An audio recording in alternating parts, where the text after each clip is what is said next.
Karibu msikilizaji katika taarifa hii ya habari inayokuletea matukio muhimu ya maadhimisho ya siku ya mazingira duniani kutoka Chuo Kikuu cha Kimataifa cha Arusha.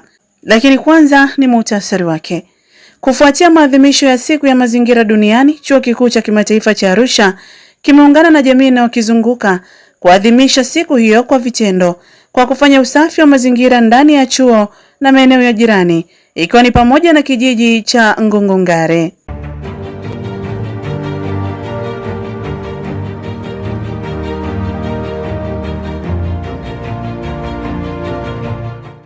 Habari kamili.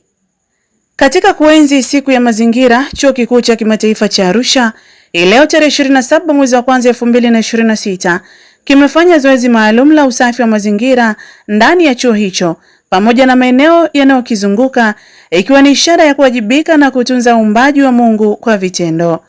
Zoezi hilo liliongozwa na viongozi na watumishi wa chuo, likiwahusisha wanafunzi, wafanyakazi pamoja na wadau mbalimbali, ambapo walijikita katika kuokota taka, kusafisha mitaro na kuboresha mazingira ya chuo pamoja na mitaa ya jirani, hususan katika kijiji cha Ngongongare ambacho kiko karibu na chuo hicho. Miongoni mwa viongozi walioshiriki katika zoezi hilo ni pamoja na Pasta Kabanguse, Bwana Tafisa, Pasta na Dr. Ndekeja ambao ni miongoni mwa watumishi wa chuo hicho pamoja na viongozi wa madarasa walioungana bega kwa bega na wanafunzi kuonesha mfano wa uongozi unaojali jamii na mazingira.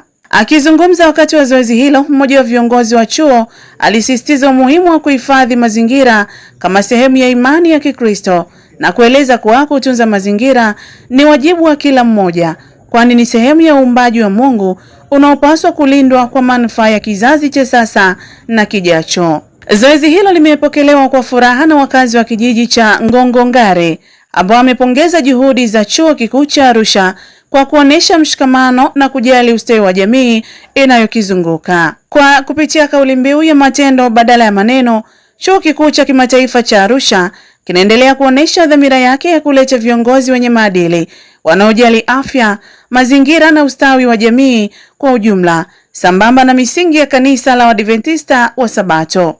Habari hii imesomwa na Yustasela Joni kwa niaba ya Bukelebe TV.